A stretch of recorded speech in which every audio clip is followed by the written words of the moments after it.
This is that bread which came down from heaven. Not as your fathers did eat manna in the wilderness and are dead.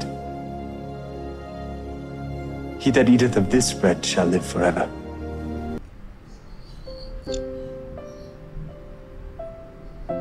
Napapagod ka na ba sa paulit-ulit na laban ng buhay?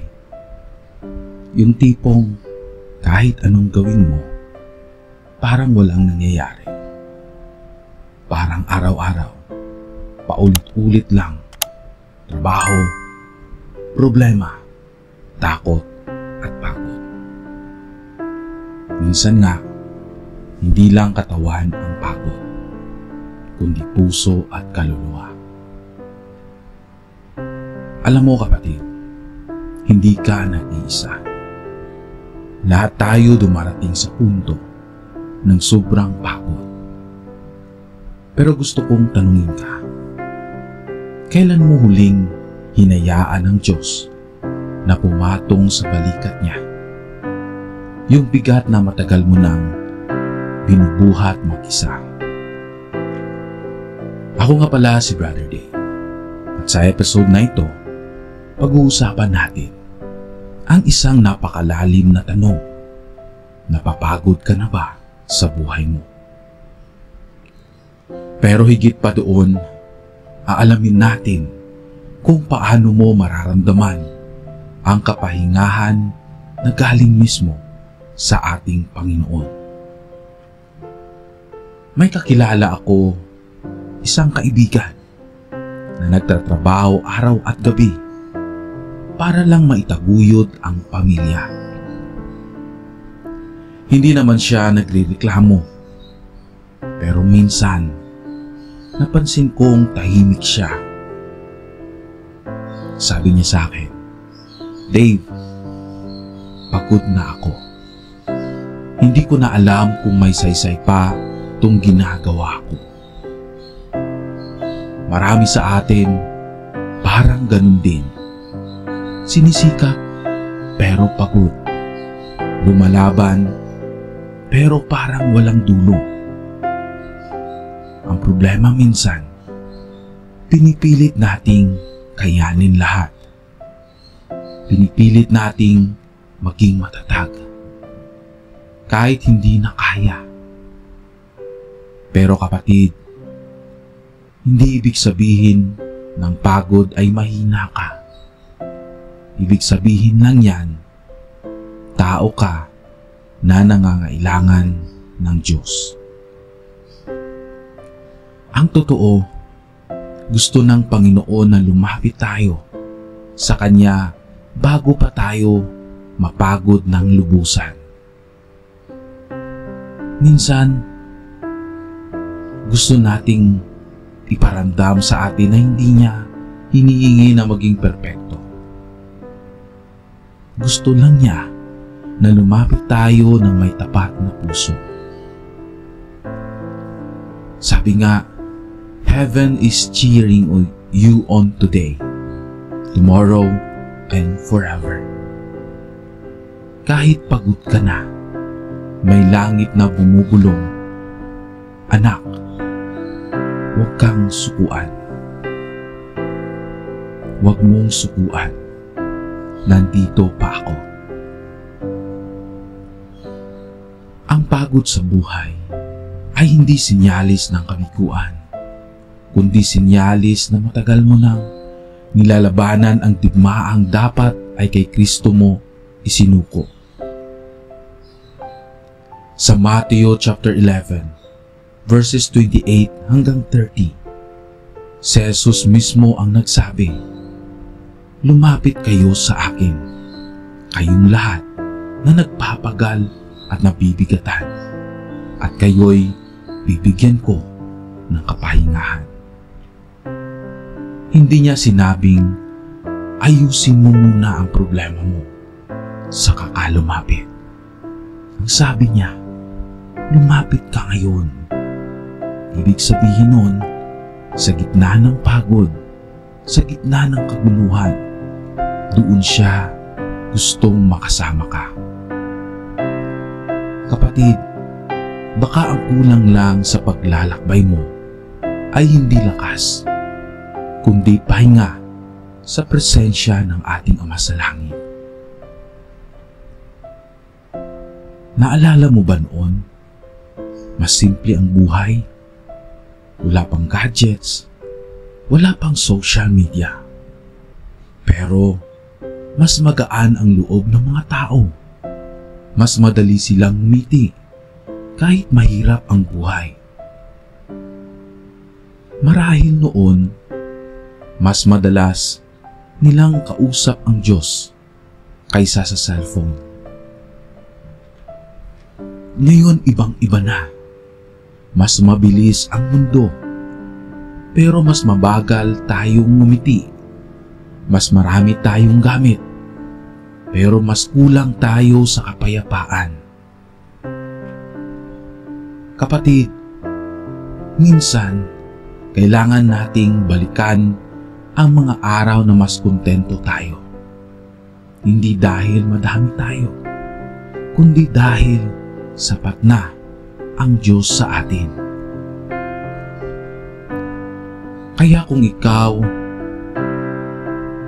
pagod ka na, baka hinuhubog lang ng Diyos ang iyong likod.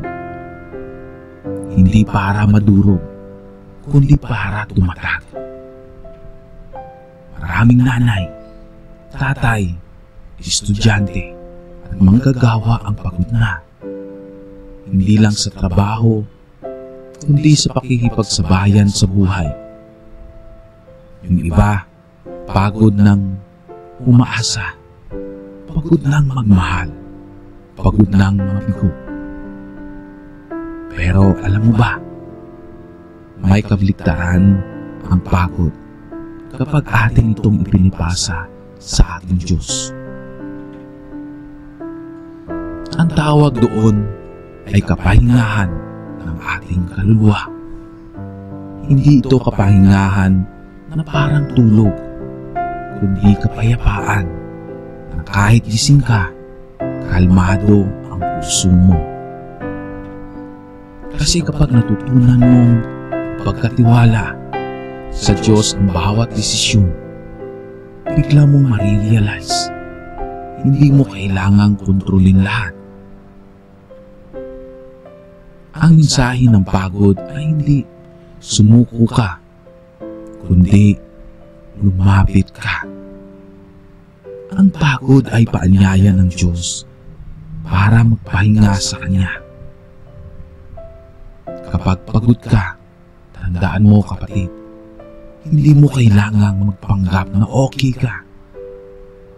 Ang Diyos ay hindi naghahanap ng perpektong tao. Naghahanap Siya ng pagod na handang magtiwala. Kaya kung sa araw na to, ramdam mo ang bigat, marahil panahon na para sabihin, Panginoon, pagod na ako, pero sa iyo ako magpapahinga. Alam ng Ama natin sa langit na hindi madali ang mundo ngayon, pero gusto niyang maramdaman mong hindi mo kailangang maglakad mag-isa. Ang bawat hakbang mo, sinusundan niya. Kahit yung mga araw na pakiramdam mo, walang nakakarinig. Minsan kasi, gusto ng Diyos na matutunan nating maghintay ng may tiwala, hindi ng may takot. May isang lalaki na araw-araw nagdadala ng mabigat na sako ng bigas. Sabi niya, kaya ko to. Pero habang tumatagal, lalong bumibigat. Hanggang isang araw, may lumapit sa kanya at sinabing, bakit mo binubuhat mag-isa? Pwede mo namang ipahinga sa akin. Ang taong iyon ay sumisimbolo sa atin. At ang tumulong, iyon ang Panginoon. Marami sa atin sinasanay ang sarili sa bigat ng buhay. Pero gusto ng Diyos, ibigay mo yung sako sa Kanya. Ngayong linggo, subukan mong magpahinga, hindi lang sa katawan, kundi sa kaluluwa. Ipanalangin mo, Panginoon, tulungan mo akong magtiwala kahit hindi ko nakikita ang resulta. Kasi minsan, ang kapayapaan ay hindi dumarating kapag hindi pa tapos ang laban. Dumarating ito kapag tinanggap mo na ang laban ay kay Lord. I-admit mo ang pagod mo sa Diyos. Hindi mo kailangang itago. Sabihin mo, Lord, pagod na ako. Magtiwala ka sa Kanyang plano. Hindi mo kailangang makita ang buong mapa. Sapat na, alam mong kasama siya sa biyahe. Ipaubaya mo ang bigat sa Kanya. Kasi ang Diyos, hindi lang tagapakinig, siya ang tagapasan. Sa totoo lang, lahat tayo'y napapagod. Pero may kakaibang lakas sa taong marunong umamin sa Diyos. Ang totoo, hindi mo kailangang maging matatag palagi. Kasi sa mga oras na mahina ka, doon mo makikita kung gaano kalakas ang Diyos sa buhay mo. Ngayong linggo, subukan mong magtiwala sa Diyos sa isang bagay na dati mong kinatatakutan. Kapag ginawa mo to, mararanasan mo ang kapayapaan na hindi kayang ibigay ng mundo. Sabi nga sa John 14, verse 27. Kaibigan, kung napagod ka sa laban, tandaan mo, hindi mo kailangang lumabang mag-isa. Ang Diyos ay hindi lang Diyos ng tagumpay. Siya rin ang Diyos ng mga pagod, ng mga luha, at ng mga umaasang bukas ay magiging mas magaan. Mga kapatid, maraming salamat sa pagsama. Ngayong araw na ito, ginawa ko itong podcast na ito kasi naramdaman ko yung pagod. Naramdaman ko yung pagod ng pisikal. Alam niyo po, sa buhay, gusto nating magsumikap. Gusto nating umunlad. At kaming mag-asawa, we decided to magnegosyo. Isa sa mga negosyo namin, kasi yung in-laws namin, nag-negosyo sila. Sabi ko, I will go sa pagtatayo ng chicken joy business. Paggagawa ng fried chicken. And then kahapon po, for siguro mga 2 linggo, kasi yung kariton ay nasa in-laws ko. So ginawa ko, transfer ko siya sa aking motor. Kasi yung motor ko ginagamit ko pang service sa school, so doon ko nilagay para na pang hanap buhay. So yun yung pagod na pupunta ka sa talyer, papagawa ka doon, paglilinis, pagpipintura, kasi kami lang nung gumagawa ng pamilya. Paglalagay kahapon ng trapa, yung 2 linggo na yun, pag-arrange ng mga gamit. Kahapon, naglagay ako ng trapal kasi sabi ng in-law ko, ng babae, sabi niya na kapag hindi mo pinag-displihan ngayon doon sa location, baka kunin ng iba kasi may gustong kumuha kasi maganda yung location. Tapos dumating sa point na hindi pa kami handa. So ginawa namin is nagmadali-dali akong nilagay yung bubong ng cart, and ano pa yung ginawa ko? Nag-chop ako ng chicken, ng manok, nag-marinate ako, nag-prepare ako, tapos pagod na pagod ako ng mga 4 o'clock na ng hapon kasi 4 o'clock kailangan na kaming pumunta dun. And then ginawa ko, buti lang dumating yung in-law na lalaki ko. Sabi niya sa akin, i-test nga natin. Yung kalan pala, doon ko nakita mga kapatid yung divine intervention ng Diyos. Grabe siya yung pag tumulong siya. Yung kalan, merong sticker. hindi ko nakuha lahat. Tapos, yung pagsindi ng mantika, yung dumiliyab, talagang mataas yung dumiliyab siya. And then, di naman ako matatakotin, pero sabi ng father-in-law ko, siguro pag mamaya ka pa, mabuti na nakapunta ako dito. Siguro doon sa location, baka magpanik ka. So I am grateful, no? Kiniskisan ko muna yung sticker na natira sa kalan, sa loob ng kalan. Hanggang inulit namin. Hanggang nakuha ko na. Nang dumating na doon, nakakapagod kasi magluluto. Mabuti na andun yung in-law ko na babae. Later on, yung in-laws ko na lalaki, yung tumulong. Hanggang dumating yung kaibigan ko nga na Elders Forum President, na siya yung nagkwentuhan kami about negosyo, yun. And doon ko napagtansya na ganito yung buhay natin. Alam niyo po, sa mga hindi nakakaalam, may po akong full-time job bilang isang guro. And marami po tayong ginagawa, nag-aaral po ako. And sabi ko, I am grateful dahil sa divine intervention ng Diyos. Dahil alam niyo po yung mga panahon na talagang hindi ko inaasahan na meron palang mga ganung problema. Pero may mga taong hindi mo inaasahan na tutulong. Mga kapatid, kailangan na nating magtiwala sa Diyos. Alam ko pagod kayo. Ako din, pagod ako sa buhay.